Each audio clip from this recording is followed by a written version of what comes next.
বিশ্বনবী তাহাজ্জুদের সময় দাঁড়িয়ে যেতেন ছোট্ট একটা ঘরে, চাটাইয়ের উপরে বিশ্বনবী মা এসে শুতেন, গাদাগাদি করে জায়গা নাই। মাঝরাতে বিশ্বনবী তাহাজ্জুদের জন্য দাঁড়াতেন, আল্লাহু আকবার বলে দাঁড়িয়ে যেতেন, নামাজ শুরু করে দিতেন। বিশাল বড় সূরা পড়তেন, কেরাত পড়তেন, রুকু করতেন, কিন্তু সিজদার জায়গায় সিজদা দেওয়ার জায়গা নাই। সিজদার জায়গায় মা এসা পা পিছিয়ে শুয়ে আছে। বুখারীর বর্ণনা, বিশ্বনবী সিজদায় যে হাত দিয়ে মা এসার পায়ের মধ্যে চিমটি কাটতেন, মা এসা বুঝতে পারতেন বিশ্বনবী এখন সিজদায় যাবে। সুবহানাল্লাহ পড়েন। মা এসা বুঝতে পেরে পা দুইটা সরিয়ে নিতেন, বিশ্বনবী সিজদা দিতেন। সিজদা দিয়ে বিশ্বনবী যখন আবার দাঁড়িয়ে যেতেন, মা আয়েশা পা বিছিয়ে আবার শুয়ে পড়তেন। কি ইবাদত ছিল বিশ্বনবীর! হাত্তা তাতাওয়াররামু খাদামা। মা আয়েশা বলতেন বিশ্বনবী দাঁড়িয়ে থাকতে থাকতে এত সময় ধরে তাহাজ্জুদের সালাত পড়তেন, ওনার পা গুলো ফুলে এরকম টিউমারের মতো মোটা হয়ে যেত। সুবহানাল্লাহ পড়বেন না?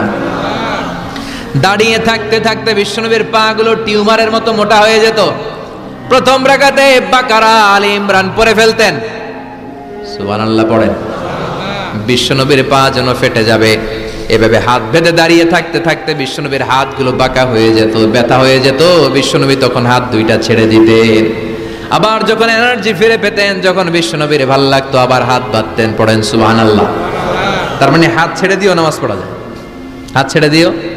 মালিকি মাযহাবের কিছু স্কলাররা ওনারা মত নিয়েছে, ওনাদের অনুসারীরা এরসাল করে, আমাদের দেশে কেউ বাদে এইভাবে, কেউ এইভাবে, কেউ এইভাবে। মালিকিরা বাদেই না, কে বাদবই না, কি করবি কর। আছে না নাই?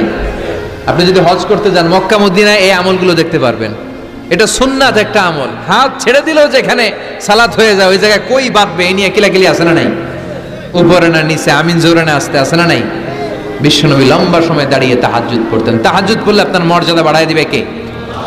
সাইয়েদনা জিবরাইল বললেন ইন্না শারাফাল মুমিন ফি কিয়ামিল লাইল। বিশ্বনবী বললেন জিবরাইল এসে আমাকে বলে গিয়েছে মুমিনের মর্যাদা তাহাজ্জুদের নামাজের ভেতর। সুবহানাল্লাহ পড়েন। তাহাজ্জুদের নামাজ পড়লে মর্যাদা বাড়ায় দেয় কে? দুই নাম্বার কুরবাতুন ইলাল্লাহ। তাহাজ্জুদের নামাজ পড়লে আল্লাহর সাথে নৈকট্য বাড়িয়ে দেয় কে? আল্লাহর সাথে কানেক্টিভিটি আপনার বেড়ে যাবে। আমাদের দুনিয়াতে সব জায়গায় কানেক্টিভিটি আছে। এমপির সাথে হাত আছে, চেয়ারম্যানের সাথে হাত আছে, ওই এসআই এর সাথে হাত আছে, পুলিশের আইজির সাথে হাত আছে, কিন্তু আল্লাহর সাথে হাতটা নাই। কথা কন। আসল জায়গায় কানেকশন লাগানো দরকার। চিল্লায় বলেন ঠিক কি না? মান লাহুল মাওলা ফালাহুল কুল্লু। যে ব্যক্তি আল্লাহর হয়ে যায় গোটা বিশ্ব তার হয়ে যায়।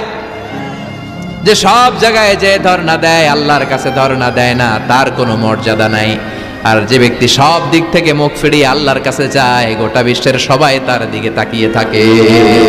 এজন্য সম্পর্কটা লাগাইতে হবে কোন জায়গায়? তার মানে তাহাজ্জুদ পড়লে মর্যাদা বেড়ে যায়, আল্লাহর সাথে সম্পর্ক বেড়ে যায়। বিশ্বনবী বললেন মানহাতুনা আনিল ইসিম। তাহাজ্জুদের নামাজ পড়লে তাহাজ্জুদের নামাজ আপনারে পাপ কাজ থেকে বাধা দিবে। সুবহানাল্লাহ পড়েন। তাহাজ্জুদ যারা পড়ে এরা পাপ কাজ করে না। চিল্লায় কোন ঠিক কি না? 4 নম্বরে মুকাফফিরাতুন লিসাইয়্যাত। পাপ আর অন্যায় যদি কিছু হয়েও থাকে তাহাজ্জুদের নামাজ পড়লে তাহাজ্জুদের নামাজ পাপগুলোরে ধুয়ে মুছে সাফ করে দেয়। এজন্য তাহাজ্জুদ পড়ার দরকার আছে না নাই? ঘুমের আরবিতে কিছু নাম আছে। ঘুমের একটা নাম হচ্ছে আন-নুআস। নুআস মানে ড্রোজিনেস। বাসে বসে আছেন, বাসও ঝুলে আপনিও ঝুলতেছেন, এরকম হয় না? ঝিমুনি, এটার বলে নুআস। আরেকটা হচ্ছে সামান্য হালকা লাইট স্লিপ, সামান্য ঘুম, এটার বলে পাওয়ার ন্যাপ। হালকা হালকা ঘুম, ঘুমও আসছে, আবার কে যেন কথা বলে ওইটাও শোনা যায়, এরকম ঘুম আছে না নাই? এটার বলে সিনা। আরবিতে এটার কি কয়? সিনা। আরেকটা হচ্ছে ভালো ঘুম, এটার বলে নাউম। এটার কি বলে? তাহলে পাইলাম নুআস, সিনা, নাউম। আরেকটা হচ্ছে জন্মের ঘুম। কিরকম ঘুম? এমন ঘুম যেই ঘুমে ডাকলেও মানুষ ওঠে না, যেটা শেষ রাতে আমাদের যে ঘুমটা হয় রাত 3টা-4টার দিকে কম্বল টেনে টেনে আরেকটু ঘুমাইতে মনে চায়, এরকম একটা ঘুম আছে না নাই? এই ঘুমটাকে আরবিতে বলে হুজুদ। কি বলে? সবাই বলেন। এই হুজুদের ঘুমকে স্যাক্রিফাইস করে ওই টাইমে যে সালাতটা পড়া হয় ওই সালাতকে আরবিতে বলে সলাতুল হুজুদ বা সলাতুত তাহাজ্জুদ। সুবহানাল্লাহ পড়বেন না?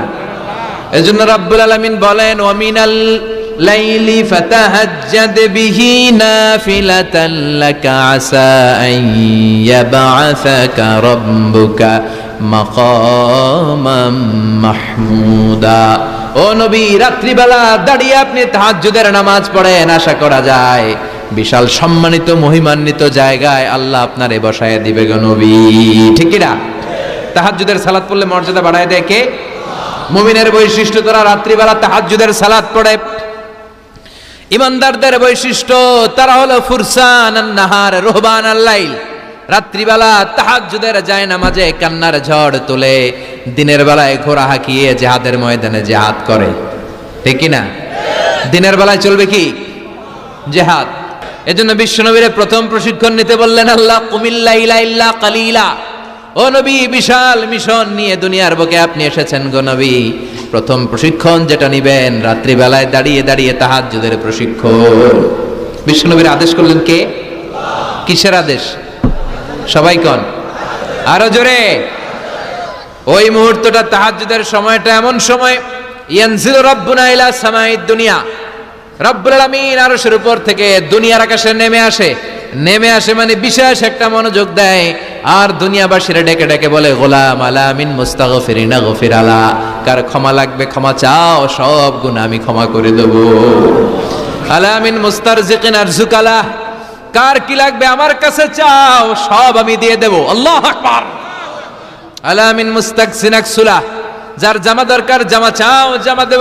ক্ষমতা দরকার ক্ষমতা চাও, ক্ষমতা দেব। নেককার স্ত্রী দরকার, নেককার সন্তান দরকার, সন্তান চাও, সন্তান দেব। সব দেয়ার মালিক কে? কেউ যেটা পারে না পারে কে? কেউ যেটা দেয় না দেয় কে? কেউ যেটা বোঝে না বোঝে কে? আল্লাহ শেষ রাতে আম করে ডাকে, দেওয়ার জন্য ডাকে, কিন্তু চাওয়ার সময় আমাদের নাই। উনি দেওয়ার জন্য প্রস্তুত, কিন্তু এটা তো নেওয়ার লোক লাগবে। কথা কন?